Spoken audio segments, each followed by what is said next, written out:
మీ ఎలాంటి వ్యాపార ప్రకటనలకైనా వెంటనే మా ఛానల్ సంప్రదించండి. ప్రస్తుతం మనతో పాటు జ్యోతిష్య వాచస్పతి బ్రహ్మశ్రీ పోతుకొచ్చి చంద్రమౌళి శాస్త్రి గారు మనతో ఉన్నారు. గురువుగారితో మాట్లాడేద్దాం. నమస్కారం గురుగారు. ఓం శ్రీమాత్రే నమః. గురుగారు, జూలై మాసం 2026 మరి మీనరాశి వాళ్ళకి ఏమన్నా ప్రత్యేకంగా ఫలితాలు ఏమన్నా ఉండబోతున్నాయా? మరి ఏళ్ళనాటి శని ప్రభావం ఎంతవరకు వీళ్ళని బాధిస్తుంది అంటారు? వ్యతిరేక ఫలితాలు, అనుకూల ఫలితాలు ఏ విధంగా ఉంటాయి అంటారు ఈ మాసం మీద?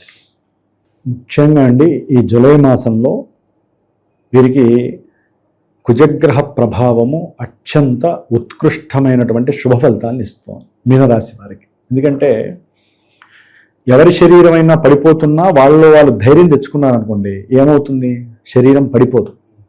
మానసికంగా ఎవరైనా దుర్యోగాన్ని, మానసికంగా ఇక మేమేం చేయలేము, మేము పనికిరాని వాళ్ళం అనుకున్న వాళ్ళు ఉన్నారనుకోండి, కుజుడు కనుక సరైన స్థానంలో ఉంటే ఒక సాహసవంతమైనటువంటి, పరాక్రమవంతమైనటువంటి, వీరోచితమైనటువంటి అన్నీ కలబోసి నా అంతటి వాడు లేడు, నేను ఏ పనైనా సరే సాహసంగా చేయగలను, అసలు ధైర్యే సాహసే లక్ష్మి, నాలో ఉన్న ధైర్యాన్ని నేను బయటికి తీస్తే లక్ష్మీదేవి అదే వస్తుంది, ఇట్లా వాళ్ళు కోరికలు, వాడి ఆలోచనలు అన్నీ కూడా బయటికి తెచ్చే పరిస్థితుల్లో కుజ భగవానుడు మీనరాశి వారికి ఉన్నాడు.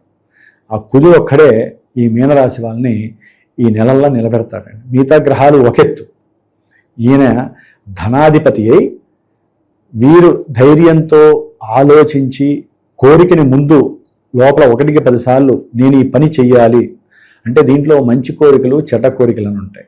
చెడ్డ కోరికల జోలికి పోకుండా ధైర్యే సాహసే లక్ష్మి అన్నారు, అవునా? ధైర్యే సాహసే వేరే వేరే అనలా. అంటే లక్ష్మీదేవి అనుగ్రహము విద్యా లక్ష్మి, అవునా? ఆరోగ్యపరంగా ధైర్యంగా కొన్ని అడుగులు ముందుకు వేస్తే ఆరోగ్య లక్ష్మి, అట్లాగే సంతానపరంగా ఏదైనా ఆలోచనలు చేస్తే సంతాన లక్ష్మి, గృహం గురించి ఆలోచిస్తే కుజుడు గృహాలకి భూములకి కాబట్టి భూలక్ష్మి, గృహలక్ష్మి. అంటే వీరు గనక ముందు ఒక శుభకరమైనటువంటి కోరికల్ని మనసులో అనుకొని, నేను ఈ కార్యక్రమం ఈ నెల రోజుల్లో చేద్దామనుకున్నాను, నాకు తిరుగులేదు, నాలో అంత శక్తి ఉంది, నేను చేసుకున్న పూజా ఫలితం అంతా నాకు రంగరింపబడి ఉన్నది అని గురువు యొక్క స్థితి తెలియజేస్తాం. ఎందుకంటే కుజుడితో పాటుగా మీనరాశికి అధిపతి అయినటువంటి గురుగ్రహము 5వ స్థానంలో, కోణ స్థానంలో, లక్ష్మీ స్థానంలో ఉంది. అందుకనే ధైర్యే సాహసే లక్ష్మి అన్నాను. అంటే కుజుడు, గురుడు ఈ యొక్క మీనరాశి వారికి అత్యంత బలమైనటువంటి గ్రహాలు. మరి ఈ గురుగ్రహము ఉచ్చస్థితిలో ఉండి ఇందాకన్నట్టుగా సంతాన లక్ష్మిని, న్యాచురల్ జోడియాక్లో అది కర్కాటక రాశి భూముల్ని, గృహాలని, విద్యని ఇస్తుంది. అందుకని ఇందాక చెప్పినవన్నీ లింక్ ఉన్నాయండి. వీళ్ళు గనక ఈ విధంగా కుజగ్రహ ప్రభావం చేత మంచి ఆధారం బేసిన్ చేసుకున్నట్లయితే గురుడు వీళ్ళకి కావాల్సినవన్నీ భిక్షగా వేసేసేటటువంటి రోజులు ఈ నెల రోజులు. దానికి తోడు 7వ తారీఖు వరకు బుధగ్రహము కూడా గురువుతో ఉండి, అసలు వీళ్ళకి సౌఖ్యకరమైనటువంటి ఆలోచనలు ఎలా వస్తాయంటే అంత నిఘంటువుగా వచ్చేస్తూ ఉంటాయి. ఈ పని చేయాలా, చేసేద్దాం, నాకు ఆ శక్తి ఉంది, నాకు ఆ ధైర్యం ఉంది, నాకు ఆ సపోర్ట్ ఉంది, ఇట్లా వీళ్ళే ప్రతిదీ కూడా ప్రోద్బలాన్ని తెచ్చుకునే పరిస్థితి మీనరాశి వారికి అకుంఠితంగా కనిపిస్తుంది. కాబట్టి గురుగ్రహ బలము అంటే చాలా చాలా లక్ష్మీ స్థానంలో ఉన్నటువంటి గురువు వీరికి పూర్వ జన్మార్జితము అంటే పూర్వజన్మలో చేసుకున్నటువంటి ఆర్జితము పుణ్యమేనండి. పూర్వజన్మలో డబ్బులు మనకి రావండి. పూర్వజన్మలో మనం ఎవరు పుట్టామో మనకు తెలియదు, అవన్నీ తెలియదావు. ఏదో పుణ్యం, ఒక జంతువుగా చేసినా ఏదో ఒక రకంగా సహాయం చేసి ఉంటామో, ఏదో ఒకటి చేస్తుంటాం కదా, ఆ పుణ్యార్జితం అంతా కూడా ఈ జన్మలో ఇచ్చేది ఎవరంటే ఒక గురువే. మరి ఆ గురువు యొక్క దృష్టి 9వ భావం మీద, లగ్నం మీద పడేసరికి వీరు గనక దాన్ని సవ్యంగా యూజ్ చేసుకున్నట్లయితే ఆగమేఘాల మీద లక్ష్మీ కటాక్షం కలిగి ఉన్నతమైనటువంటి ఆలోచనల ద్వారా గవర్నమెంట్ సంబంధించినటువంటి కీర్తి ప్రతిష్టలు వీరికి అమోఘంగా లభిస్తాయి. అట్లాగే సంతాన ప్రాప్తి కలగటానికి గురుడు యొక్క బలము, కుజుడు యొక్క బలము చాలా సంతృప్తిగా వీరికి అవకాశాలను ఇస్తుంది. అట్లాగే మీరు ఇందాక ఏలినాడి శని అన్నారు, అంటే ఏలినాడి శని ప్రభావం ఒక్కటే జాతకాన్ని మనకి ఇవ్వదు కదండి. మరి ఏలినాడి శని అంటే మనం నిద్ర లేచిన దగ్గర నుంచి మనం మళ్ళీ పడుకునేటప్పుడు ఎన్నో వైవిధ్యకరమైనటువంటి సంఘటనలు ఉంటాయి. ఇవాళ ఇంట్లో ప్రశాంతంగా ఉంటాం అందరం, ఉన్న 5 నిమిషాల్లోనే గొడవలు ఎంతమంది ఇళ్లలో ఉండవు చెప్పండి. ప్రశాంతంగా నవ్వుకుంటూ ఒక్కసారి గొడవలు వచ్చి కొట్టుకొని పోలీస్ స్టేషన్కి వెళ్ళిన వాళ్ళు ఇంతమంది ఉన్నారు. ఆ క్షణం ఆ గ్రహం మారిందంటే అవన్నీ ఎవరిస్తారంటే ఈయనే శని, ఏలినాడి శని. చక్కగా ఉద్యోగంలో కూర్చొని ఎన్నో కోరికలతో, ఎన్నో ఆలోచనలతో నాకు తిరుగులేదు, నాది స్టాండర్డ్ ఉద్యోగము గవర్నమెంట్లో అనుకునే వాళ్ళు ఎక్కువ మంది ఉంటారు కదా, కూర్చొని చక్కగా చేసుకుంటూ ఉంటారు, ఉన్నట్టుండి వాడి మీద ఐటీ దాడులు జరుగుతాయి.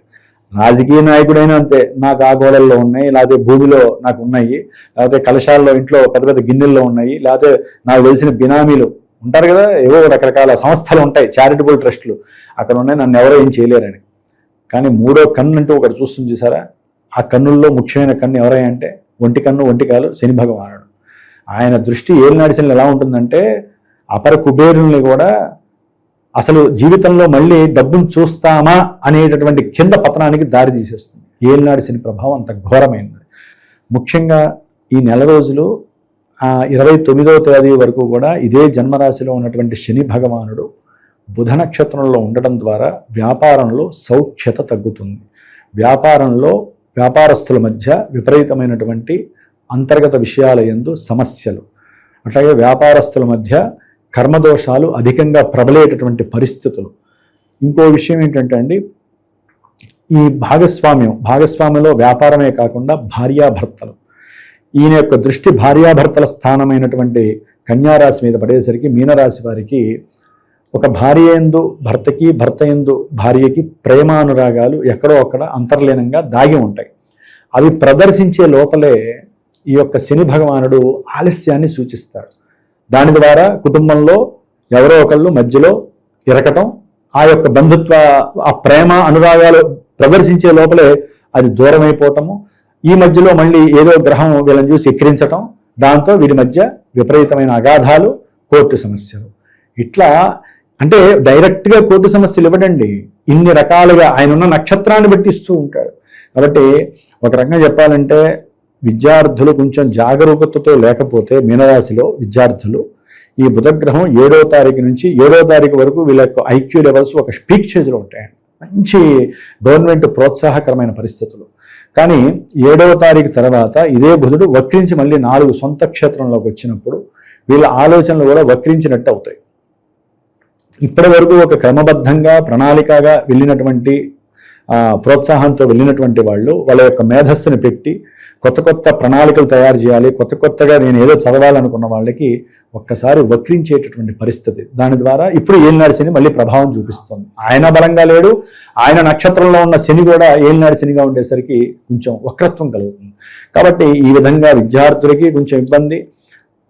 ఈ కుజగ్రహం ఇక్కడ ఉండటం ద్వారా కుటుంబంతో చక్కగా ఏదైనా దగ్గర ప్రయాణాలు, బంధువుల ఇంటికి వెళ్ళటం, వారి ఇంట్లో ఏదో సుఖ సంతోషాలతో విందులు వినోదాలు, మరి గృహప్రవేశాలు, పెళ్లిళ్ళు ఏవో జరుగుతూ ఉంటాయి కదా ఈ నెలలో.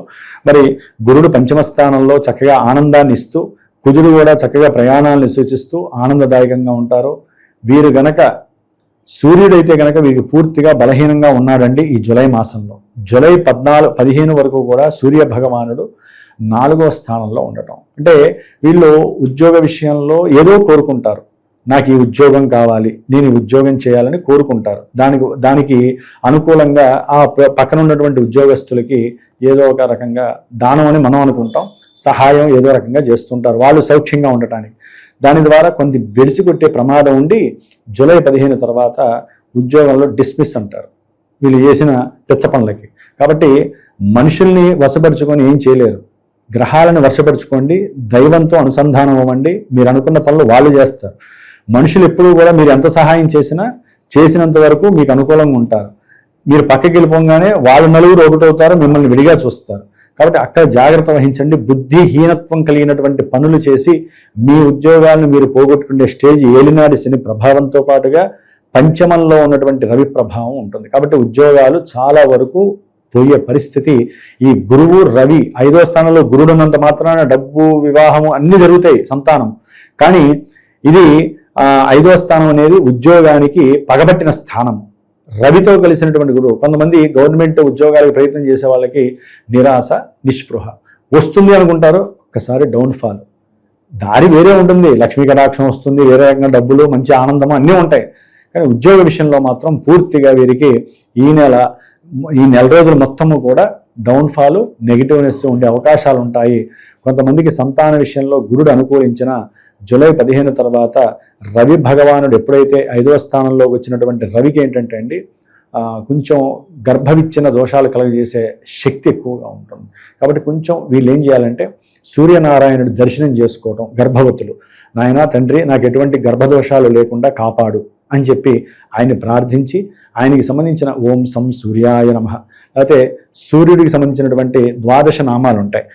ఆ నామాలను చక్కగా ఆదిత్యాయ నమః, భానవే నమః, ఖగాయ నమః, మిత్రాయ నమః, పూష్ణే నమః ఇట్లా ఉంటాయి. ఆ 12 నామాలని మనస్ఫూర్తిగా గనక ఆయన కిరణాలు గనక మిమ్మల్ని టచ్ చేసి మీరు ఏదైతే కోరుకుంటారో చంద్రుడు మీ మనసుని లింకు చేసుకొని చంద్రుడి కిరణాలు అదే సూర్యుడి కిరణాలు చంద్రుని టచ్ అవుతాయి కాబట్టి మీ మనసు సూర్యుడికి తెలిసి మీ గర్భం దగ్గరికి ఆయన రాకుండా మంచి మగ సంతానం కలిగేటటువంటి అవకాశము రవి గురులు కలిసి ఇస్తారు. అంటే ఒకటండి, మనకి చెడు జరుగుతుంది, గురుడు వలన మంచి జరుగుతుంది, కానీ సూర్యుడి వలన గురుడు కొంచెం శక్తిని కోల్పోతాడు. అప్పుడే మనము సూర్య ఆరాధన చేయాలి. కాబట్టి ఈ విధంగా ఎవరైతే మీనరాశి వారు గర్భం కోసం లేకపోతే గర్భధారణ జరిగి సంతానం పుడుతుంది అనుకున్న టైంలో ఈ ఫ్లక్చువేషన్స్ జరగకుండా సూర్యనారాయణమూర్తిని లేదా గురు దత్తాత్రేయ స్వామిని ఎక్కువగా దత్త చాలీసాన్ని చదివితే లోపల ఉన్నటువంటి పిండస్థ గర్భము అంటే గర్భస్థ పిండము కొంచెం రక్షణా కవచంలాగా ఆ దత్తాత్రేయుడు వారిని కాపాడి తృప్తిగా మగపిల్లాడికి జననం ఇచ్చేటటువంటి అవకాశం కలుగుతుంది. ఏలినాడి శని దోషాలు ఉండవు, కానీ దోషాలు ఎప్పుడూ దోషాలే. మనకున్నటువంటి ఈ రాహుకేతువులు, మరి రాహు 12లో ఉన్నాడు, శని ఏలినాడి శనిగా ఉన్నాడు. వీళ్ళిద్దరినీ శాంతింపజేసుకోండి. అమ్మవారికి సంబంధించినటువంటి స్తోత్రాలు ఎక్కువగా చేయాలండి రాహుకి సంబంధించి. లేకపోతే ఏమవుతుందంటే పెట్టుబడుల్లో పూర్తిగా ముంచేస్తాడు ఆయన. అట్లాగే ఉద్యోగంలో ప్రమోషన్ వస్తుంది అనుకుంటే ఉన్న ఉద్యోగాలు పోగొడతాడు, లేకపోతే ఉద్యోగాదుల్లో ఎన్నో బాధల్ని పెడతాడు. వీళ్ళని తీసుకెళ్లి ఉద్యోగంలో కానీ లేకపోతే గవర్నమెంట్కి సంబంధించిన ప్రభుత్వ ఉద్యోగాలు కానీ లేకపోతే రాజకీయ నాయకులను కానీ సినిమా యాక్టర్స్ని కానీ, ఎందుకంటే ఇప్పుడు అలా నడుస్తోంది. శుక్రుడు 6వ స్థానంలో ఉంటున్నాడు. ఇది మహా డేంజర్ అండి. భార్యాభర్తలకే కాదు, చిత్రసీమలకు మళ్ళీ క్రీడాకారులకు బాగుంటుంది. కుజుడు బాగున్నాడు. చిత్రసీమల్లో ఉండేటటువంటి హీరోయిన్స్కి కానివ్వండి, పురుషుల వలన ఇబ్బంది కానివ్వండి, ఏదో రకమైన సమస్యలు అయితే వచ్చి కొంతమంది కోర్టు కేసులు కూడా ఎదుర్కోవాల్సిన పరిస్థితి ఈ యొక్క చలనచిత్ర రంగంలో వాళ్ళకి, అట్లాగే రాజకీయ నాయకుల యొక్క హెరాస్మెంట్ల వల్ల కొంతమంది ఆడవాళ్ళు వాళ్ళ మీద కేసులు వేయటము, సూర్యుడు బాలేదుగా, ఇట్లా ఎన్నో రకాలుగా. ఇందాక మీరు అన్నట్టుగా మరి జన్మరాశిలో ఉన్న ఏలినాడి శని ఏం చేస్తాడంటే ఈ గ్రహాలన్నీ ఇచ్చేటటువంటి నెగిటివ్స్ని ఈయన ఏం చేస్తాడంటే ఆవాహన చేసుకొని, అరే నాకు ఛాన్స్ జరిగిందిరా, వీడు ఇట్లా చేశాడు కాబట్టి ఈ గ్రహానికి తగ్గట్టు నేను వీళ్ళకి భావాన్ని ఇచ్చేస్తున్నాను, వీళ్ళకి తగ్గట్టుగా వీళ్ళకి ఇట్లా ఇచ్చేటటువంటి వాడు. అంతేగాని డైరెక్ట్గా శని ఎవరిని ఇబ్బంది పెట్టడు. శని ఎప్పుడూ కూడా మనల్ని కండిషనల్గా ఉంచుతాడు. మనలో ఎముకల బలాన్ని కానీ నరాల్లో ఉన్నటువంటి శక్తిని కానీ ఇచ్చేది ఎవరంటే శని భగవానుడు. అందుకని శని అంటే భయపడకూడదు, శనిని ఆరాధించాలి. అందుకనే ఈ ఏలినాడి శని నడిచే వాళ్ళు ఎక్కువగా శనిగ్రహానికి జపతపాలు చేయించుకుంటూ ఉంటారు. ఒకటండి, మేము అప్పుడు చేసాము ఇప్పుడు చేసాము అంటారు. కొంతమంది జన్మజాతకాలు తీసుకొస్తారు. పాపం మేము 3 ఏళ్ల క్రితం చేసామండి, ఇవన్నీ 3 ఏళ్ల క్రితానికి మరి ఇప్పటికీ ఎన్ని దశలు మారిపోయి ఉంటాయి, అవన్నీ చెప్పించుకోవాలండి. ఇప్పుడు మీకు మంచి జరగచ్చు, కొంతమందికి చెడు జరగచ్చండి. మీనరాశి వాళ్ళందరికీ నేను చెప్పినట్టుగా చెడే జరగదు, మంచి జరగదు. ఎంతోమందికి ఎన్నో జరుగుతూ ఉంటాయి. అవన్నీ ఎక్కడ జరుగుతాయంటే జన్మజాతకాల్లో దశలు అంతర్దశలు నడుస్తూ ఉంటాయి. కానీ మనకి ఏదో మానసికంగా జరిగే ఈ గోచార పరిస్థితులన్నీ కూడా అన్వయించుకోకూడదు. మీకు ఏదైనా ఈవెంట్స్ వైజు, అది విద్య, వివాహము, ఆర్థిక విషయాలు కానివ్వండి, ఉద్యోగ విషయాలు, ఇంకా ఎన్నో విషయాలు ఉన్నాయి మనకి. ముఖ్యంగా అప్పుల బాధలు కానివ్వండి, లేకపోతే కారాగారాల్లో బంధనాలు కలగటం, ఇలాంటి వాటికి ఎన్నో మన శాస్త్రంలో పరిహారాలు ఇచ్చినాయి. సరైన గురువుని సంప్రదించి మీ జన్మజాతక విశ్లేషణ తెలుసుకొని, చాలామందికి లగ్నము తెలియట్లేదు, అట్లాగే దశలు తెలియట్లేదు, అవి తెలుసుకొని అప్పుడు వాటికి సంబంధించిన పరిహారం మీరు ఆచరిస్తే పర్ఫెక్ట్గా గోల్లో బాల్పడి మీకు మార్కులు వస్తాయన్నట్టుగా ఏలినాడి శని ప్రభావం కూడా కొంతవరకే పనిచేస్తుంది. దశలు బాగుంటే శని ప్రభావం తగ్గి మీకు మంచి చేస్తాడు శని భగవానుడు. అంతేగాని ఏలినాడి శనిలో శని మొత్తం మిమ్మల్ని పూర్తిగా నాశనం చేస్తాడని ఎవరు అనుకోవద్దు. ఈయన ఎప్పుడు నాశనం చేస్తాడంటే మీ జాతకంలో ఏదైనా దశలు అంతర్దశలు కనుక అయోగ్యకరంగా ఉన్నాయనుకోండి, ఈయన ఆడుకుంటాడు అప్పుడు మిమ్మల్ని. అక్కడ రాలేదు, ఇక్కడ నేను మీ జరిగా కాబట్టి మీకు ఏమి ఇవ్వాలో నేను చేసేస్తా అని చెప్పి శని భగవానుడు ఆడుకుంటాడే తప్ప ఆయన ఎప్పుడు కూడా మనల్ని వాడుకొని మాత్రం వాడుకోనండి. కాబట్టి అందరూ ఈ మీనరాశి వాళ్ళు హనుమాన్ చాలీసా చదువుకోవటం విశేషదాయకము. అంతవరకు అయితే చేసుకోండి.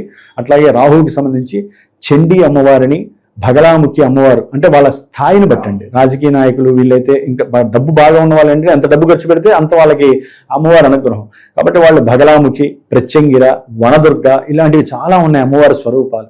వారి యొక్క మోతాదుని బట్టి మేము నిర్ణయించి ఈ హోమం చేయండి, ఈ అభిషేకం చేయండి అని చెబుతామే కానీ అందరికీ ఒకటే హోమాలు, అందరికీ అవే చేసుకోండి, ఇన్ని లక్షలు ఇన్ని వేలు ఖర్చు అవుతుందని ఎవ్వరూ చెప్పరు, ఏ గురువు చెప్పడండి.